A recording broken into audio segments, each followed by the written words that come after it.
Hi, this is Brad Constantine, and this is a podcast recording of the Old Testament. Although this is not an official recording of the Church of Jesus Christ of Latter-day Saints, every effort's been made to be as doctrinally accurate as possible. I'll be using for the text the Joseph Smith translation of the Old Testament, along with many commentaries from general authorities of the Church, BYU professors, Bible scholars, and others. This format will be very detailed, and so if you want a deep analysis of the Old Testament, you come to the right place. Thanks for your attendance. Hi, and welcome back to the Genesis podcast. This will be a discussion of Genesis chapter 41. So Joseph is still in prison. The baker and the butler got out, one to be restored, the other one to be executed, but he's the interpreter of dreams, and so this is going to be coming in handy here. Verse 1, and it came to pass at the end of 2 full years that Pharaoh dreamed, and behold, he stood by the river. Let's ask the question here, first of all, how long was Joseph in prison? He was sold into slavery when he was about 17, and he was 30 years of age when he became vice-regent to the Pharaoh. Altogether, he served 13 years with Potiphar and in prison. The record does not tell how long he served Potiphar before his imprisonment, but that he worked his way up to the overseer of the prison implies some period of time before the butler and baker joined him. So it is likely that Joseph was in prison at least 3 years and possibly much longer. Verse 2, and behold, there came up out of the river 7 well-favored kine, or cattle, and fat-fleshed, and they fed in a meadow. And behold, 7 other kine came up after them out of the river, ill-favored and lean-fleshed, and stood by the other kine upon the brink of the river. And the ill-favored and lean-fleshed kine did eat up the 7 well-favored and fat kine, so Pharaoh awoke. And he slept and dreamed the second time. And behold, 7 ears of corn came up upon one stalk, rank and good. Now, corn is an archaic English word for grain. The corn mentioned in the King James Version translation is a variety of many-headed wheat that is still grown in Egypt and has been found buried with many mummies. So when we read the word corn here, it most likely is wheat. Verse 6, and behold, 7 thin ears and blasted with the east wind sprung up after them. And the 7 thin ears devoured the 7 rank and full ears, and Pharaoh awoke, and behold, it was a dream. And it came to pass in the morning that his spirit was troubled, and he sent and called for all the magicians of Egypt, and all the wise men thereof, and Pharaoh told them his dreams, but there was none that could interpret them unto Pharaoh. Then spake the chief butler unto Pharaoh, saying, I do remember my faults this day. Pharaoh was wroth with his servants, and put me in ward in the captain of the guard's house, both me and the chief butler. And we dreamed a dream in one night, I and he. We dreamed each man according to the interpretation of his dream. And there was there with us a young man, a Hebrew, servant of to the captain of the guard, and we told him, and he interpreted to us our dreams. To each man according to his dream he did interpret. And it came to pass, as he interpreted to us, so it was. Me he restored into mine office, and him he hanged. Then Pharaoh sent and called Joseph, and they brought him hastily out of the dungeon. And he shaved himself and changed his raiment and came in unto Pharaoh. So he's got to do all these things to get ready to be in the presence of the Pharaoh. So he's got to make himself presentable here. You can imagine that he had a beard and everything, being in prison. Verse 15, and Pharaoh said unto Joseph, I have dreamed a dream, and there is none that can interpret it, and I have heard say of thee that thou canst understand a dream to interpret it. And Joseph answered Pharaoh, saying, it is not in me. God shall give Pharaoh an answer of peace. Again, even though Joseph has been mistreated this long time, he still has faith in God. What a great example for the rest of us to follow. And Pharaoh said unto Joseph, in my dream, behold, I stood upon the bank of the river. And behold, there came up out of the river 7 kine, fat-fleshed and well-favored, and they fed in a meadow. And behold, 7 other kine came up after them, poor and very ill-favored and fat-fleshed, such as I never saw in all the land of Egypt for badness. And the lean and the ill-favored kine did eat up the first 7 fat kine, and when they had eaten them up, it could not be known that they had eaten them, but they were still ill-favored as at the beginning, so I awoke. And I saw in my dream, and behold, 7 ears came up in one stalk, full and good. And behold, 7 ears, withered, thin, and blasted with the east wind, sprung up after them. And the thin ears devoured the 7 good ears, and I told this unto the magicians, but there was none that could declare it to me. And Joseph said unto Pharaoh, The dream of Pharaoh is one. God hath showed Pharaoh what he is about to do. The 7 good kine are 7 years, and the 7 good ears are 7 years. The dream is one. And the 7 thin and ill-favored kine that came up after them are 7 years, and the 7 empty ears, blasted with the east wind, shall be 7 years of famine. This is the thing which I have spoken unto Pharaoh. What God is about to do, he showeth unto Pharaoh. Behold, there come 7 years of great plenty throughout all the land of Egypt, and there shall arise after them 7 years of famine. And all the plenty shall be forgotten in the land of Egypt, and the famine shall consume the land. And the plenty shall not be known in the land by reason of that famine following, for it shall be very grievous. And for that the dream was doubled unto Pharaoh twice. It is because the thing is established by God, and God will shortly bring it to pass. Now therefore let Pharaoh look out a man discreet and wise, I wonder if he's pointing to himself here, and set him over the land of Egypt. Let Pharaoh do this, and let him appoint officers over the land, and take up the 5th part of the land of Egypt in the 7 plenteous years. And let them gather all the food of those good years that come, and lay up corn under the hand of Pharaoh, and let them keep food in the cities. And that food shall be for store to the land against the 7 years of famine, which shall be in the land of Egypt, that the land perish not through the famine. And the thing was good in the eyes of Pharaoh, and in the eyes of all his servants. And Pharaoh said unto his servants, Can we find such a one as this, a man in whom the Spirit of God is? And Pharaoh said unto Joseph, Forasmuch as God hath showed thee all this, there is none so discreet and wise as thou art. Thou shalt be over my house, and according unto thy word shall all my people be ruled. Only in the throne will I be greater than thou. And Pharaoh said unto Joseph, See, I have set thee over all the land of Egypt. And Pharaoh took off his ring from his hand, and put it upon Joseph's hand, and arrayed him in vestures of fine linen, and put a gold chain about his neck, probably a chain that marked his position. And he made him to ride in the 2nd chariot which he had. And they cried before him, Bow the knee, and he made him ruler over all the land of Egypt. It is commonly believed that Joseph came to Egypt during the reign of the non-Egyptians called Hyksos. There were Semitic-speaking invaders who conquered Egypt and ruled it for many years. They adopted the Egyptian culture, ruled as pharaohs, and their few remaining monuments and scarabs are scattered from Lower Egypt up into Nubia. When Joseph was elevated to authority, most likely it was under one of the pharaohs. Otherwise, his non-Egyptian connection would never have been countenanced, and that was by George Horton. So now that Joseph's out of prison, he probably has a little bit more freedom, so he can probably go to YSA dances and firesides and stuff like that. Oh, wait.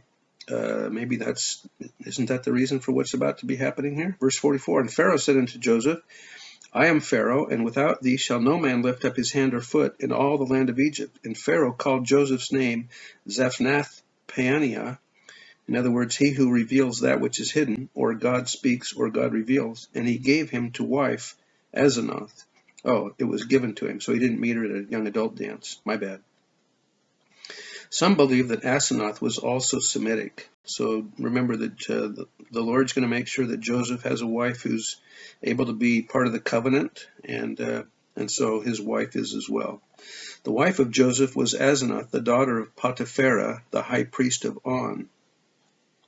Dr. A.H. Sayce, an English scholar and archaeologist, states that the name of this priest means the gift of the sun god. And the name Asenath probably is not Egyptian. He further says, Egyptian law prevented the marriage of Joseph with the daughter of the king, as none but those of the royal blood of Egypt might marry one of the solar race. But the priestly head of the state religion ranked next to the pharaoh, and in marrying his daughter, therefore Joseph was taken into the very heart of the royal circle. It placed him at once on a footing of equality with the highest nobles of Egypt. That was by Joseph Fielding Smith. In view of the emphasis placed on proper marriage in previous generations of the seed of Abraham, it is likely that Joseph's wife also was chosen for him through the Lord's influence. It may be assumed that the priests were of the same lineage as the kings of the dynasty. Thus Asenath, daughter of the priest of On, who was given to Joseph as a wife, could have been Semitic. Joseph and Asenath became the parents of Manasseh and Ephraim. And that was out of the Old Testament manual. the daughter of Pharaoh, priest of On, and Joseph went out over all the land of Egypt. 46. And Joseph was 30 years old. This is the same age that Jesus was when he started his ministry, when he stood before Pharaoh, king of Egypt. And Joseph went out from the presence of Pharaoh and went throughout all the land of Egypt. And in the 7 plenteous years, the earth brought forth by handfuls, meaning just abundantly. The 20% tax was not at all onerous upon the people, since there was so much bounty of crops during the 7 years. And he gathered up all the food of the 7 years which were in the land of Egypt, and laid up the food in the cities. The food of the field which was round about every city laid he up in the same. Elder L. Tom Perry taught, just as it is important to prepare ourselves spiritually, we must also prepare ourselves for our temporal needs. We have been instructed for years to follow at least 4 requirements in preparing for that which is to come. First, gain an adequate education. Second, live strictly within your income and save something for a rainy day. Third, avoid excessive debt. Fourth, acquire and store a reserve of food and supplies that will sustain life. President Benson said, I ask you earnestly, have you provided for your family a year's supply of food, clothing, and where possible, fuel? The revelation to produce and store food may be as essential to our temporal welfare today as boarding the ark was to the people in the days of Noah. In order to be self-reliant, we should have sufficient food, clothing, and shelter. We are therefore counseled to store, use, and know how to produce and prepare essential items. We are more secure if we are able to provide for ourselves in times of adversity, just like what the Egyptians are doing here. Verse 49. And Joseph gathered corn, or wheat, as the sand of the sea, very much, until he left numbering, for it was without number. And unto Joseph were born 2 sons before the years of famine came, which Asenath, the daughter of Pharaoh, priest of On, bare unto him. And Joseph called the name of the firstborn Manasseh, which means forgetting. For God, said he, hath made me forget all my toil and all my father's house. And the name of the second called he Ephraim, meaning fruitful. For God hath caused me to be fruitful in the land of my affliction. And the 7 years of plenteousness that was in the land of Egypt were ended, and the 7 years of dearth began to come, according to Joseph, as Joseph had said. And the dearth was in all the lands, but in all the land of Egypt there was bread. And when all the land of Egypt was famished, the people cried to Pharaoh for bread. And Pharaoh said unto all the Egyptians, Go unto Joseph, what he saith to you, do. And the famine was over all the face of the earth, and Joseph opened all the storehouses and sold unto the Egyptians. And the famine waxed sore in the land of Egypt. And all countries came into Egypt to Joseph for to buy corn or wheat, because that the famine was so sore in all lands. 2 other years now passed in prison, probably more dreary and, humanly speaking, more hopeless than those which had preceded. At length deliverance came, suddenly and unexpectedly. This time it was Pharaoh who dreamed successively 2 dreams. In the first, 7 fat kine were feeding among the rich marsh grass on the banks of the Nile. But presently up came from the river 7 lean kine, which devoured the well-favored, without, however, fattening by them. The second dream showed 1 stalk of corn with 7 ears, full and good, when up sprang beside it another stalk, also with 7 ears, but blasted with the east wind, and the thin ears devoured the 7 good ears. So vivid had been the dream that it seemed to Pharaoh like reality. And Pharaoh awoke, and behold, it was a dream, only a dream, and yet the impression of its reality still haunted him, so that he sent for the magicians of Egypt and all the wise men thereof to interpret his dreams. But these sages were unable to suggest any explanation satisfactory to the mind of Pharaoh, for we can scarcely believe that they did not attempt some interpretation. To complete all of his naturalization, Joseph's name is changed to Zephnath-Paaneah, which most probably means the supporter of life, or else the food of the living, although others have rendered it the Savior of the world, and the rabbis, but without sufficient reason, the revealer of secrets. Finally, in order to give him a position among the highest nobles of the land, Pharaoh gave to him wife Asenath, probably she who is of Neith, the Egyptian goddess of wisdom, the daughter of Pharaoh, dedicated to the sun, priest of On, that is, the chief priest of the ancient ecclesiastical, literary, and probably also political capital of the land, the city of the sun. Joseph was exactly 30 years old on his elevation, the same age, we note, on which our blessed Lord entered on his ministry as the Savior of the world, the supporter of life and the revealer of secrets. The history of Joseph's administration may be traced in a few sentences. During the 7 years of plenty, he gathered corn as the sand of the sea very much until he left numbering. A notice which remarkably agrees with the representations on the monuments, which show that the contents of the granaries were accurately noted by scribes when they were filled. Then, during the 7 years of famine, he first sold corn to the people for money.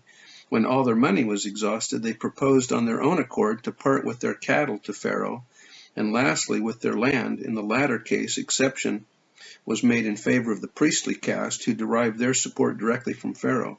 Thus, Pharaoh became absolute possessor of all the money, all the cattle, and all the land of Egypt, and that at the people's own request. Two things here stand out in the history of Joseph. The same gracious hand of the Lord, which during his humiliation had kept him from sin, disbelief, and despair, now preserved him in his exaltation from pride and from lapsing into heathenism, to which his close connection with the chief priest of Egypt might easily have led him. More than that, he considered himself a stranger and a pilgrim in Egypt. His heart was in his father's home with his father's God and on his father's promises. Of both these facts there is abundant evidence. His Egyptian wife bore him 2 sons before the years of famine came. He gave to both of them Hebrew, not Egyptian names. By the first, Manasseh, or he that maketh forget, he wished to own the goodness of God, who had made him forget his past sorrow and toil. By the second, Ephraim, or double fruitfulness, he distinctly recognized that although Egypt was the land in which God had caused him to be fruitful, it was still, and must ever be, not the land of his joy, but that of his affliction.